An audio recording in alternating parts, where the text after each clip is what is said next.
Hello and welcome to Movies on the Side. This is Stephen Robles. And this is Nate Baranowski. And today we are reviewing the 2023 movie Barbie, starring Margot Robbie, Ryan Gosling, Will Ferrell. I didn't even know he was in this movie until I started watching. A host of other characters. I did not do Barbieheimer.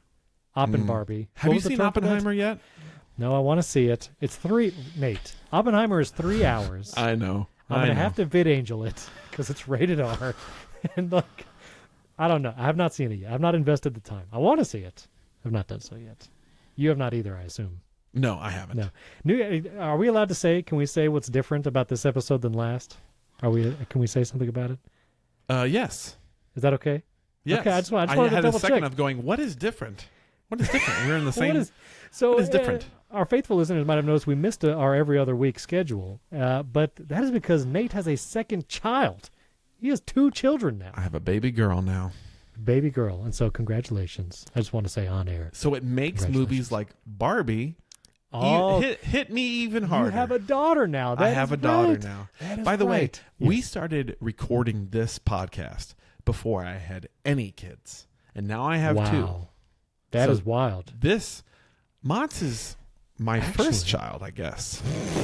If you think about it. Actually, now that I think about it. No, wait a minute. We've been doing this podcast for it's going to be 6 years. Almost 6 years. Coming up next year. So my daughter was born before we started. Correct. Which that time doesn't even make sense to me. I don't even understand. Anyway. Movies on the Side is your 4th child. And we're going till 2049. So we have a solid, however many years that is, 23, 20. So anyway, sorry for missing last Anyway, sorry, week. this is terrible. But we're done. But Nate has a child. And so, but anyway, we reviewed Barbie. So I had wanted to see this. I rented it last night, and then I texted you. Right after I finished the movie, I texted you. I love this movie. I find this to be a very good movie. I want to say Greta Gerwig. Greta Gerwig is the writer of this movie, the director, and an executive producer on this movie. I listened to her interview on the Smartless podcast, which I will link in the episode. Yes. Did you listen to that episode too? No. No, you should listen to it. I listened to it before watching this movie, so I kind of had that tangentially off to the side, but I was ready. And this is one of these movies which we've talked about zeitgeist before. I feel like there is not a more zeitgeisty buzzy movie. Marvel, the MCU is in a nosedive, just right into the ground. But when the MCU crumbles, Greta Gerwig rises like a phoenix from the ashes. Well, there's no ashes. I mean, she has a great career, but this movie in particular, it was like the buzz. I saw pictures of families and their daughters dressing up in different Barbies, going to this movie when it was in theaters. It was like a movie theater thing. Huge thing. And I also heard we're connected to different segments of the population. And there was a segment that was really didn't like this movie. Grumbly. Grumbly about this movie. And so I was I don't know what's going to be in it. But listen, I just have to say right off the bat, when it comes to, I've seen recent movies. Right. I've seen movies recently. Okay. And TV shows. Get our bona fides out. I've seen movies. I've seen movies. The writing, Greta Gerwig's writing for this movie reminded me what good writing is about. Because so many movies recently has not had good writing. I know we had All Strike and all that, but Greta Gerwig's writing, the lines of this movie, the way she weaves humor and actually talks about big topics and makes you laugh. And it's just amazing. It was, I loved it. It was awesome. So anyway, that was kind of just my high level view. Nate, I know you saw this recently. What was your thoughts? I did. So Jill went and saw this movie in theaters with a bunch of co-residents from the hospital. They all went together and watched it ladies' night. She loved it. She said, I'm excited for you to see it. I think you are going to love it too.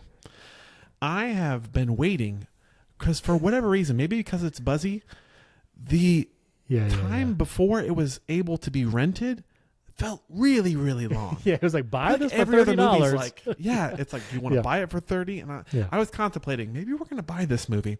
But I waited for it to come out in rental. I watched it. I too loved it. And I think that it is refreshingly original, which is what a lot of movies can't currently say.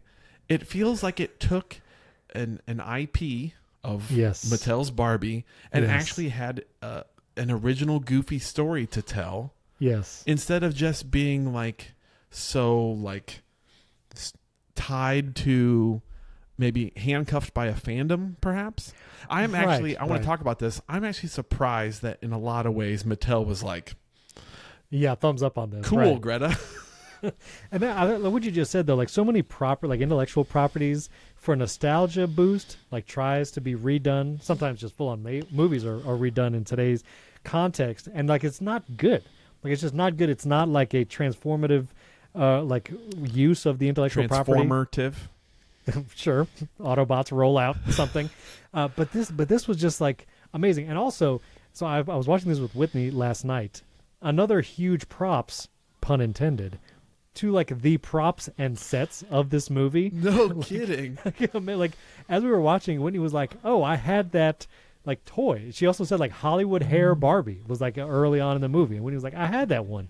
And so like so many like the amount of nostalgia injected was so that these people who had Barbies when they were younger could be like, "I had that, like that was mine." Right. And also like the actual history that they plug into this movie. For instance, the pregnant Barbie, which like the movie teases like, oh yeah, Mattel discontinued that, and I immediately like have to search. Was this a real thing? For sure it was. 1963 there was a Barbie called Midge, and she was pregnant, and Mattel discontinued it because it was too weird. And I was like, this is amazing. Like it's using the intellectual property in a fun and inventive way, throwing in these like Easter eggs that if you look it up you'll find, oh shoot, like that was real. Also the creator of Barbie, who passed away in 2002, Ruth Handler, like that was the real, that was not the woman in the movie. Her tax evasion was real. Like everything was so, it was so good. Like I was laughing the whole time, and I loved everything like about it. So I don't know, where do we want to go from this? Here's what I want to start with. Well, other than like it has like the set, the very large set. So good. Although it's meant to be fakey, the amount of real props and real things that they built for this, like a real slide she goes down, it actually makes it feel more grounded than a really CG heavy thing. I felt like this Barbie world felt more real to me than the quantum realm. Well, because it was real. Because it was actual things, actual props, with actual sets. like cool clothing, like mimicking the original like clothing setup. Yes. I think what I want to start with is the actors in this movie. Oh goodness. I think let's start here. Yes. Because I have both a positive and a little negative here. Oh. I think Margot Robbie is perfect in this role. Every once in a while, I maybe heard a little bit of an Australian slip coming out. You have a Brit slip. So what is it? Is it an Aussie slip? Yeah, maybe. Kangaroo Every slip? once in a while, anyway. There's something about the like her down the nose, middle American accent here. And every once in a while, it was like, but like overall, like her like demeanor and setup, she is truly like a heroine to follow in there. Like I thought, like great casting. Now, I'm going to say this: I'm not sure if I loved Ryan Gosling. Whoa! Now, whoa. And here's why. Oh. I liked him just fine until Jill said this to me. I think this part would have been better with Ryan Reynolds. And that really hurt me because I thought he was great, but now that I want Ryan Reynolds in it, now I feel like, oh yeah, I do want that. Here, okay. I hear you. I love Ryan Reynolds. I mean, no question there. Yes. Absolutely. But Ryan Reynolds is too goofy. He's Ryan Reynolds in every role. Like Deadpool, he is basically the same character as in Free Guy, and the same one in that whatever Adam Project Netflix original, and whatever. Like he's great. I want to see him in a lot of things. Okay. But he is Ryan Reynolds, and You're I feel convincing like me. If he was Ken, it would have been like Ryan Reynolds. And I almost feel like you might have rooted for him a little more. Too much. Maybe subconsciously. Because you need to like, not like certain aspects of Ken, in order for the payoff to make sense at the end. And I feel like Ryan Reynolds, it would have been like almost not that Ryan Gosling didn't do well, like, but Ryan Reynolds would have been too good, maybe too funny, too good as Ryan Reynolds as Ken. Then okay, and also Ryan Gosling, I mean, I think he looks the part. He's a very good looking person. I just have to say. I mean, they take full advantage of that too. Okay. But anyway, No. yeah. Okay. All right. In that case, yeah, well I think Ryan.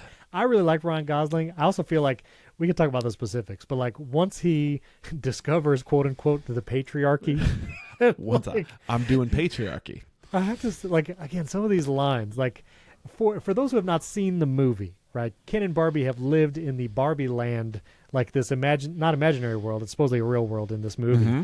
But they lived in Barbie land, and then Ken and Barbie moved to the real world, and their eyes are opened to like real human world stuff. Right. And Ken sees being in the real world, they're like, oh, men rule everything, and men are the best, and like patriarchy immediately associate that with good things. It, like falls into like horses. He loved horses, and I love that whole bit. But him saying at first, I mean, when I found out it wasn't just about riding horses. He says when I found out the patriarchy wasn't about, I loved that line. I love that line. But someone in the real world early on asks him the time. And like, this is such a like funny line, but I felt it was kind of deep. When they go back to Barbie land and Ken like takes over and makes it Ken land, he tells Barbie, someone asked me for the time, and basically like I felt respected. Like I felt like looked up to. And like that's so deep, like that idea. And then also he reveals that he now wears 3 watches because someone asked him for the time. And I was like, oh, that's so good. And so I feel like in all those moments, like Ryan Gosling totally killed it. And I feel like, he was good. So yeah, all of that. I would tell you those aren't even my top 2 favorite castings. Obviously, Ryan Gosling wasn't my favorite because I kept thinking about Ryan Reynolds. But Kate McKinnon as so Weird good. Barbie. So good. Steals every single scene that she is in. Yes. She is amazing. And then I think America Ferrera as the mom was also perfect in her role of like having enough like kind of beaten down, but at the same time like this like she's supposed to be like the nostalgia lens for like I grew up with Barbie. Yes. And now like I'm conflicted.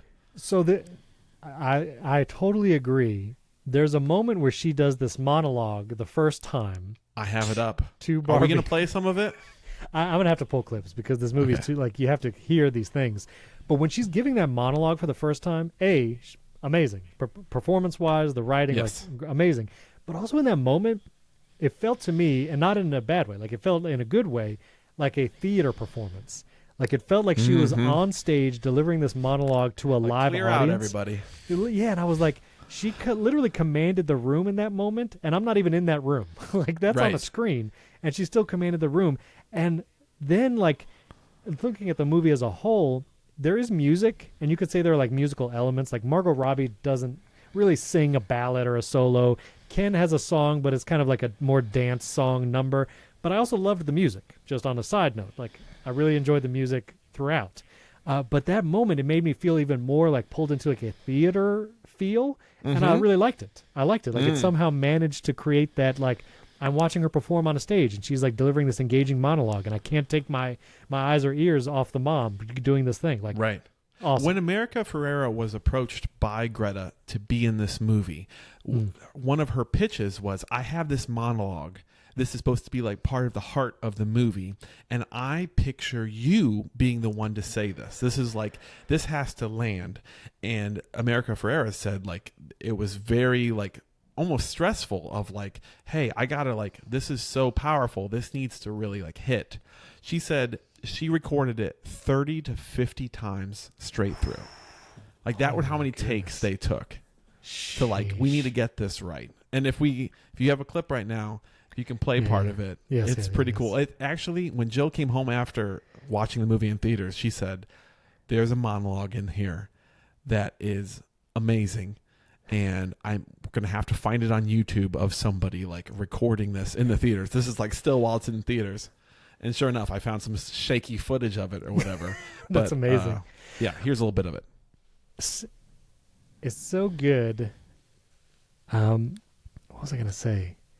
Oh, I also love when the Barbies are now like trying to retake Barbie Land, and they're distracting the men, and like they play into like the men's worst like tendencies. Right. And I love this one moment where like the one of the guys watching The Godfather, and a Barbie comes over and is like, "Can you start the movie over and just talk through the whole thing and explain it to me?" Like that is so cold and so right. Another one was like, "Can you play guitar at me for like 4 hours?" It's just like, this is so like, again, it's funny, but also like, I think in an approachable it's what way. satire is supposed to do. It's so good. And like, I feel like it is important to say, and I just want to say it here before I forget, like, if you watch this movie and you feel like it was just down on men the whole time, I do feel like it weaves in, like, this is where both like typical men and women might struggle. Like, and there's a line when I believe it's America Ferrera says, like, we just try to make people like us all the time. And like, that is a trait that maybe we should rethink and try to do that differently.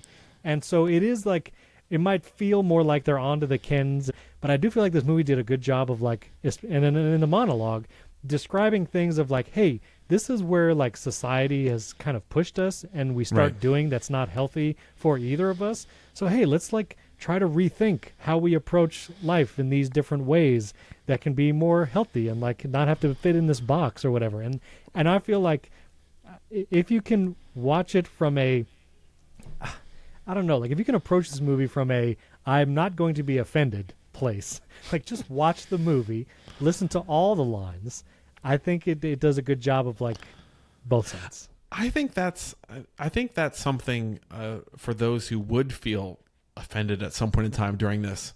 We have not reiterated this enough. The goofiest of satires. Like, this has Will Ferrell running around like we're in full slapstick mode. Good.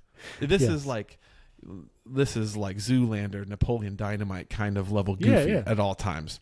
Right. That I would say that you should probably look kind of beneath that offense of going like, well, what is it about this that is kind of poking at you or whatever. Right. Because I do want to get to that, like kind of the themes of it a little bit later in the episode. But I want to say this because Greta says this in an, I believe it's an interview with The Atlantic. She says, when America was giving her beautiful speech, now this is on set, I was just sobbing. And then I looked around and I realized everybody's crying on the set. The men are crying too because they have their own speech they feel they can't ever give, you know, and they have their own twin tightrope, which is also painful. And I think that's something that, like, looking beneath it, like, this is specifically, you know, for women about, like, basically how patriarchy has in a lot of ways hurt women. But like she acknowledges on the other side, it's not this movie, but there's another movie. And even in this movie, sometimes the insecurities of men were the things that brought about their terrible treatment, and saying like, hey, this is not because, you know, men have their own issues. And out of those issues come the Ryan Gosling, you know, being a jerk. And I think maybe this is moral of the story corner, that you have to figure out who you are outside of being dependent on other people in order to be secure enough and safe enough. And I found this, like, towards the end of the movie, like they're starting to resolve things, and Ken is like, I'm nothing without you. Like, the only thing I live for is for you Barbie to look and at Ken. me. It's Barbie and Ken. And Margot Robbie says, like, it's Barbie and it's Ken. Right. And it's just this simple thing. And even one of the other Kens down on the street says, we were only fighting because we didn't know who we were. And it's just such a poignant moment, like a realization for everyone. Like, and Barbie too. Like, she thought she was stereotypical Barbie, and if she was not that, she didn't know what to do. She didn't know who she was. And just like Ken, without Barbie's attention, he didn't know what he was or what he was supposed to do. And it's, I think, just so poignant for both sides. Again, just pointing it out so delicately. Honestly, like, I do think it, like, she does it delicately because it's so wrapped in humor and like approachableness that it helps you understand it. And even like what Ken is then wearing after that, he has a jacket that says Knuff, like K enough Knuff. Yes. And it's like, yeah, that's the deal. And I do love just one other like both sides moment. Early in the movie, Ken asks Barbie like, "Can I stay the night?" Barbie's like, "What's for?" And Ken's like, "I don't even know." But Barbie says these lines of, it's girls' night every night, and like it's my house. You don't belong here, basically. Right. And you see that Ken's downtrodden and walks away. And then when Ken's take over Barbie Land, Ken says the same thing back to Barbie, like, "This is now the Ken house. It's boys' night every night. You're not allowed here." Mojo Dojo Casa house. Mojo Dojo Casa house, hilarious. And I think the movie again, like, it's an undertone. It doesn't tell you explicitly. You have to pay attention. But it's basically saying, like, both of those things were not great. Both Right. Barbie's approach and Ken's approach, like, those were both not ideal. And in the end, Barbie says, like, maybe it doesn't have to be girls' night every night. Like, Right. she says the line. Like, she gives you another clue of, like, hey, look, this is the moral underneath. We're not going to hit you over the head with it, but if you pay close enough attention, like, you can get it. Right. I thought that was genius. I thought it was great. Yeah. I thought for moral of the story, I thought the way that she wraps satire and the way she wraps these themes in candy coating that you like bite into going like, wow, that's very funny. And then afterwards kind of hits you a little bit more. Some of the things that stood out to me was just like how what they noticed when they went to the real world. And I thought like several lines of her saying like don't these looks have like an undertone of violence to them? Right, And Ken's like, yes. I don't experience that at all. And she's like, I definitely do. Right. It's like, that's meant to be like a laugh, but really like, then you start thinking about it, especially from our perspective of going like, yeah, I don't, depending on especially on what I'm wearing or how I look, I never feel unsafe. Right. Because, I'm a guy. And then there was another line where Will Ferrell at the end was like, "Yep, we have learned our lesson entirely, and I will like remain fully, definitely still be the CEO after this." And it's this idea of like, yes, we are going to say that like we've learned a lot, but I'm not giving up power in this organization. And, like, very, very good. And the whole like this kind of pretending to be an empowering company, and yet like it's just a room full of men all inside of this place is just like, right. And like I think that kind of thing by itself. Yeah. And they don't resolve it. right. Like at the end, she doesn't become the CEO of Mattel or whatever. Right. And that's the beautiful thing about this movie is that it doesn't wrap it up nicely in a like, like everything's fixed sort of thing. They even said this, which I thought was brilliant. So we're supposed to look at Barbie Land as the mirror of our world. Right. So like women are basically in control. Right. And here's the thing, even at the women in Barbie Land are literally the best. They're just like, they're kind, they're great. Right. The only thing they experience is like, yeah, of course women run this, and the men are just here as like side. Like they don't view them negatively, they just don't view them as very important at all. Right. And even at that most like benevolent, we're supposed to be like, wait, that doesn't seem sort of fair. And then you reverse it to the real world and go like, they say this line at the very end. One guy asks like, well, can I be in the government somehow? And she was like, yeah, maybe lower court. Maybe you can lower court judicial rank. Lower court sort of thing. Yeah. And then there's a narrator who I believe is Helen Mirren, who comes in and says like, eventually there would be as many men eventually men would have as much power in Barbie Land as women have in the real world. And you immediately go like, oh, okay, so a man's never going to be president in Barbie Land sort of thing, or like hasn't been to this point, because it makes you think like, oh yeah, it's not fair in the real world. But by having it flipped, it's meant to make you think about that in a way of going, oh, if roles were reversed, it wouldn't seem fair. Right. And I thought that was brilliant. It is brilliant. I feel like if there is anyone even open to their mind being open to like what this movie is addressing, this movie will do it. Like this is probably the strongest like medicine that you can wrap in as much candy as possible. And if anyone is open to it, like hopefully they could see it. And I know there's also like a portion of people who would still just walk away from this movie mad and just like not appreciate it for what it is. And I think that if you walk away from Barbie mad, you walked into Barbie mad. When yeah, true. I also love like in that final scene when America Ferrera is like, why can't we just have like a stay-at-home Barbie that just wears sweatpants and is just like fine being themselves? And Will Ferrell's like, no, we're not doing that. And then one of the guys behind them is like, actually, that'll make us a ton of money. Will Ferrell's like, we're doing it. And again, yes. It's just like one of those, right. Like, again, what is the motivation? Like, I don't know. Right. It raises so many good questions. I asked Jill about like what her experience, like what her thoughts were. And she said she really liked how it leaned into the dissonance of Barbie. And that is, in a lot of ways, Barbie, just like the daughter said, was kind of destructive for a lot of women's like body image.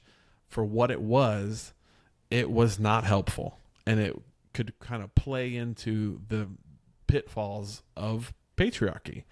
And yet there were also elements of Barbie where she really could do anything. And like she could be a pilot and be in government and do these things. And in those ways, it was very empowering. And Jill also mentioned like it was kind of cool growing up that like Barbie didn't need Ken.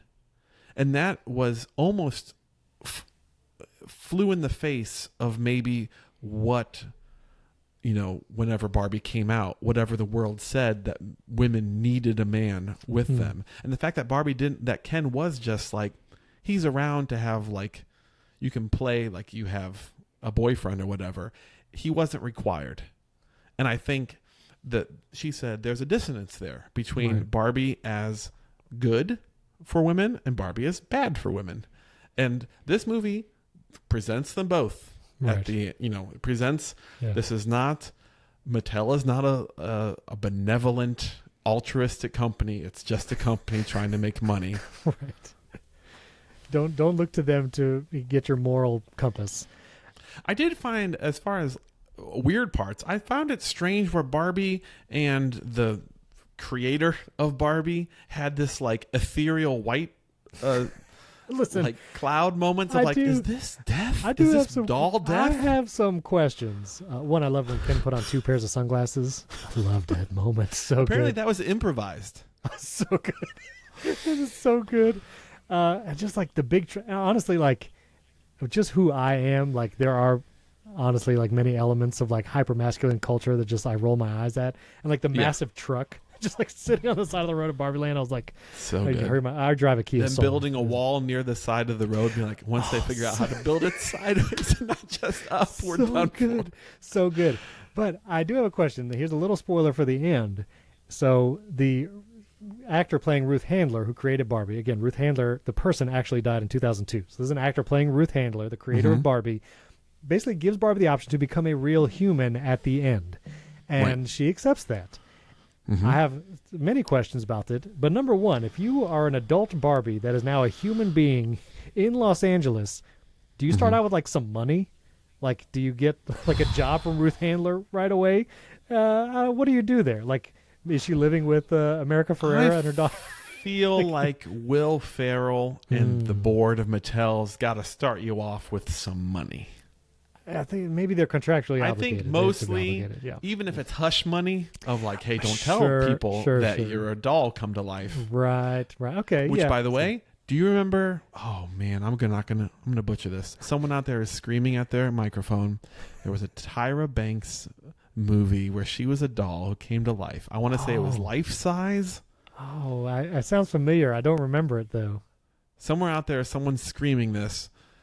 Comment on social media about what that movie. There was a Tyra Banks as a full-size doll coming to the real world before, so I got some of those vibes. Okay, yeah, yes. I'm gonna have to play a ton of clips of this movie throughout. But honestly, like, let's rate this movie. Okay, on a scale of 0 to 5. Oh, so many good things. What was that? Was it the mink coat? Ken's mink coat. Yes. Yes. 0 to 5 mink coats. I feel like I need to temper my rating because I don't know. What do you think? Can you go first? I don't know what to do. Yeah, I'm going to give this movie a solid 4. Solid 4. That's where I was leaning. Okay. And here's the thing. Yeah. I would recommend it for almost anybody. I will give this caveat. If you are someone who does not enjoy goofiness or silliness, I think that's maybe the one element, other than maybe like, other than, I guess we'll call it Walshian worldview. I think other than that very extreme side, I think the only thing that may not jive with people is it's very silly. It's very like you gotta unmoor yourself from reality and just be okay with goofiness on screen. Because some people are not okay with like a level of goofiness that just pulls them out of it. Sure. So other than that, I recommend for everyone. I think it's a solid 4. I think this will be in another year, I think I'm going to watch it again. Yeah. And by the way, I asked Jill. She gave it a 4.5 out of 5. Ooh, okay. I'm also going to give it a 4 out of 5. That's where I was leaning.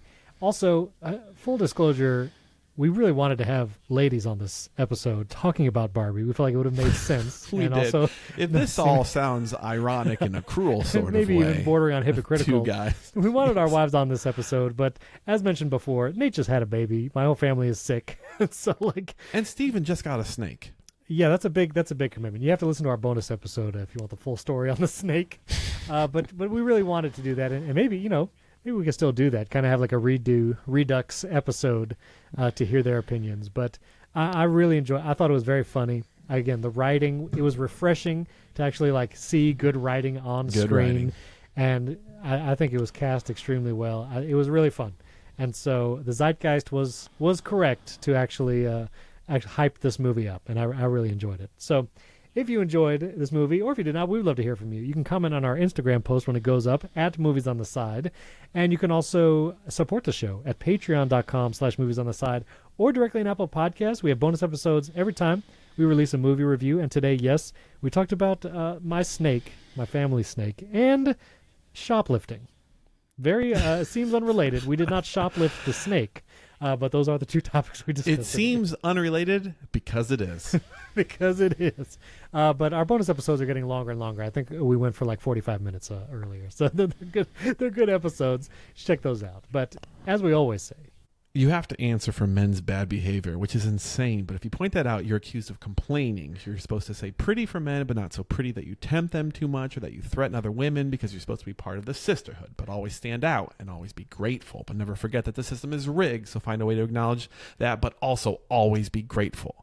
You have to never get old, never be rude, never show off, never be selfish, never fall down, never fail, never show fear, never get out of line. It's too hard, it's too contradictory, and nobody gives you a medal or says thank you. It turns out, in fact, that not only are you doing everything wrong, but also everything is your fault.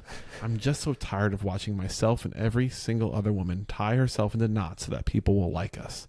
And if all that is also true for a doll just representing women, then I don't even know. It doesn't come off as great. America Ferrera did it better. Voice, yeah, I'll be honest. But America Ferrera, watch the movie and listen to that monologue. Exactly right. Oh, that was good. That was good. What did Whitney think?